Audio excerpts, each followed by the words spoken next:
जी हाँ, तो सबको चौंकाते हुए रसिया ने यूक्रेन पर कर दिया है फुल फ्लेज वार का ऐलान। सिचुएशंस कुछ दिन से टेंस हो रही थी, सबको अंदेशा था कि ऐसा हो सकता है, पर किसी भी को ये अंदेशा नहीं था कि ये इतनी जल्दी होगा। सबको लग रहा था कि अभी रशिया प्रेशर बनाएगा, पर ये इतनी जल्दी हुआ कि सब बहुत चक्के रह गए हैं। क्यों हुआ? रसिया की यूक्रेन से क्या दुश्मनी है? क्या हिस्टोरिकल बैकग्राउंड है इसके? आगे क्या होगा?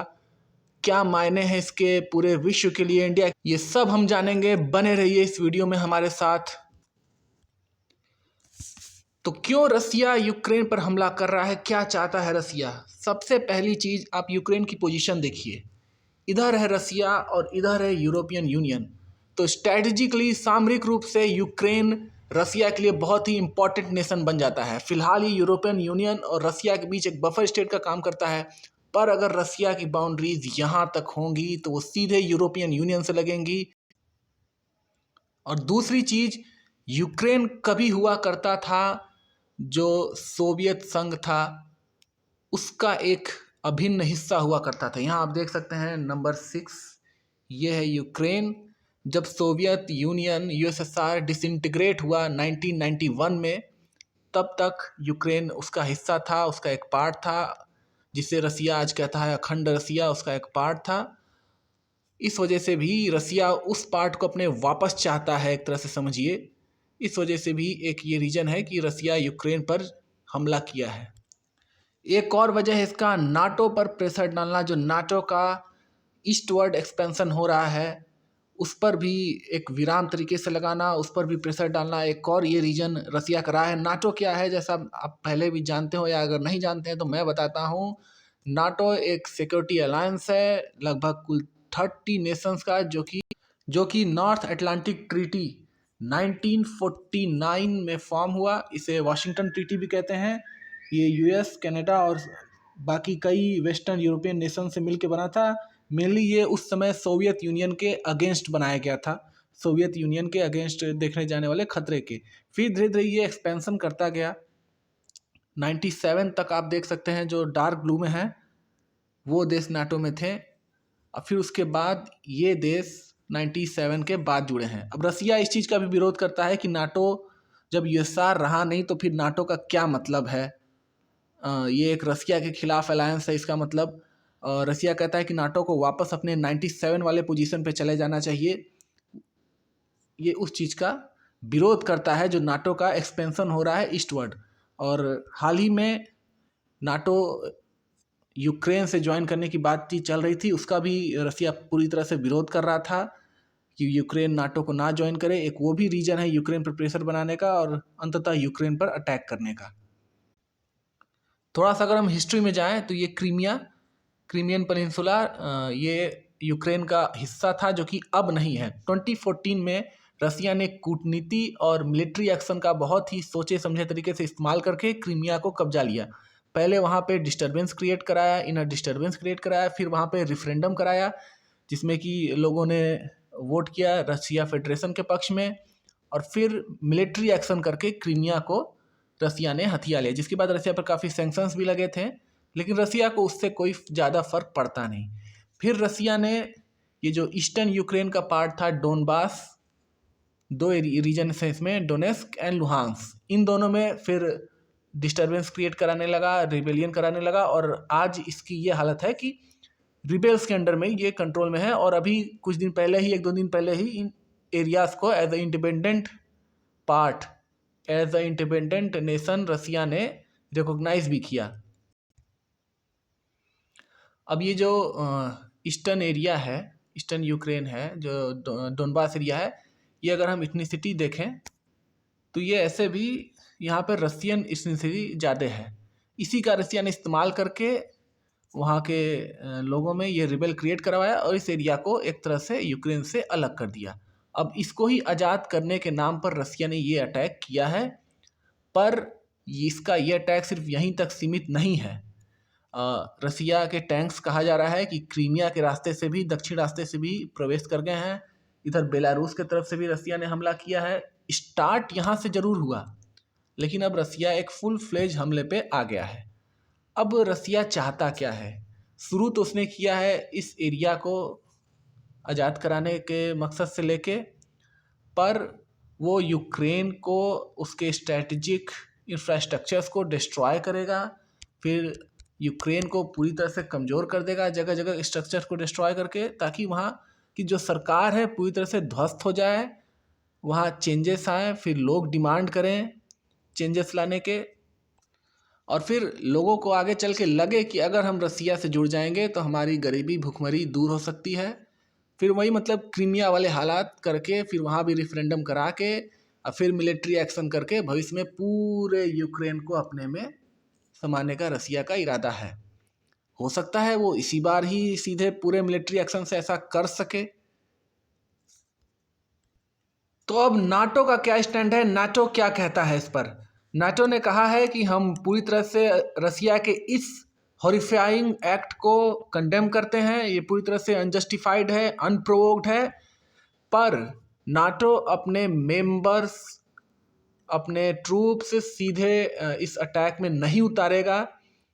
उसका वजह एक ये है कि नाटो कहता है कि जब उसके मेंबर्स पर हमला होता है तब वो फुल फ्लेज हमला करता है, उसके एक मेंबर पर हमला उसके पूरे मेंबर्स पर हमला माना जाता है। तो ये किसी मेंबर पर डायरेक्ट हमला नहीं है, पर एक तरह से ये बहुत गलत एक्ट है। तो वो यूक्रेन का सपोर्ट करेगा, आर्म्स देगा, मेडिकल सप्लाईज देगा, फील्ड हॉस्पिटल्स देगा, पर डायरेक्ट फोर्सेस को फिलहाल के लिए नाटो नहीं उतार रहा है लड़ाई में। आगे देखते हैं क्या होता है।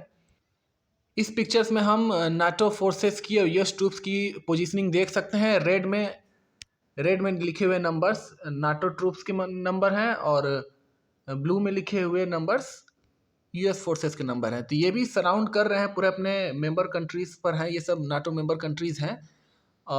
अगर रसिया इसके आगे कोई कुछ करता है तो वो ज़रूर हमला करेंगे, पर फिलहाल की वो यूक्रेन में सीधे अपने फोर्सेस नहीं उतार रहे हैं।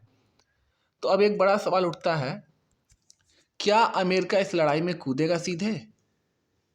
तो इसकी संभावना बहुत कम है, क्योंकि दोनों नेशंस यूएस और रसिया वर्ल्ड के टॉप न्यूक्लियर नेशंस हैं। दोनों का लड़ाई में कूदना मतलब एक न्यूक्लियर वॉर को सीधा सीधा बुलावा देना, जो कि पूरे वर्ल्ड के लिए काफ़ी डिजास्टर्स हो सकता है। तो सीधे सीधे लड़ाई में कूदने से अभी बचेंगे जब तक कि रसिया किसी नेटो मेंबर पर हमला नहीं करता है। डायरेक्टली अभी नाटो इन्वॉल्व नहीं होगा, पर बहुत ही भयंकर इकोनॉमिक सैंक्शंस लगाने की शुरुआत कर दी गई है रसिया पर। अब इस अटैक के इंडिया के लिए क्या मायने हैं? सबसे पहली बात तो शेयर बाजार भयंकर तरीके से क्रैश किया है, लगभग 2800 नीचे 2700 नीचे आके ये बंद हुआ है। रुपी अप्रैल 21 के बाद सबसे बुरे स्तर पर पहुंच गया है। ऑयल के प्राइजेस $100 पर बैरल से ऊपर चले गए हैं। तो ये बहुत ही इकोनॉमिकली अच्छी खबर नहीं है इंडिया के लिए। साथ ही साथ इंडिया के जो स्टूडेंट्स यूक्रेन में फंसे हैं, अब उनको निकालने में दिक्कत होगी, क्योंकि यूक्रेन का एयर स्पेस पूरी तरह से बंद कर दिया गया है कमर्शियल फ़्लाइट्स के लिए। जहां रशियन टैंक्स यूक्रेन में घुस आए हैं, जगह जगह सिविलियन स्पॉट्स पर भी हमले हुए हैं।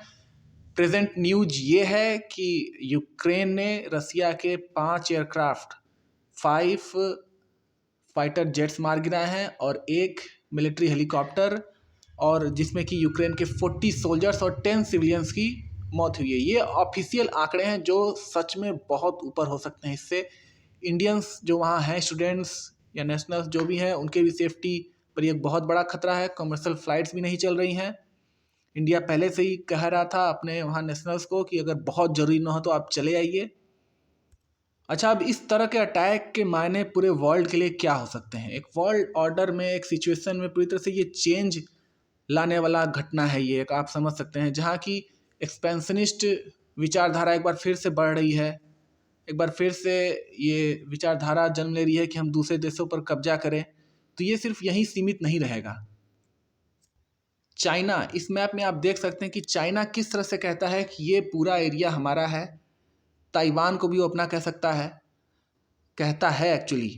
तो अब जल्दी आप देख सकते हैं कि चाइना भी ताइवान पर एक फुल फ्लेज हमला करके उसे अपने कब्जे में ले ले। साथ ही साथ साउथ चाइना सी पर वो पूरी तरह से और ज़्यादा अपनी हेगेमनी जमाने लगे, क्योंकि वो देख रहा है कि एक देश जब इस चीज़ की शुरुआत हो चुकी है, आराम से हमला कर रहा है, अपने कब्जे में ले रहा है, तो फिर हम क्यों ना, कोई कुछ नहीं करने वाला। कहते हैं ना, जिसकी लाठी उसी की भैंस। तो उसी पर अब चाइना भी चल सकता है आगे। साथ ही साथ इंडिया के भी बहुत पार्ट्स को अपना कहता है, पूरे अरुणाचल प्रदेश को वो अपना कहता है। तो ये भी हो सकता है कि चाइना इंडिया पर भी कुछ सालों में फुल फ्लेज हमला कर दे, पर ऐसा होना पॉसिबल इसलिए नहीं है क्योंकि इंडिया और चाइना दोनों ही एक न्यूक्लियर स्टेट हैं। तो न्यूक्लियर स्टेट्स में सीधा क्रैश होना थोड़ा मुश्किल होता है। इसी वजह से देखिए इस समय भी यूएस रसिया से सीधा क्रैश करने में हिचकिचा रहा है।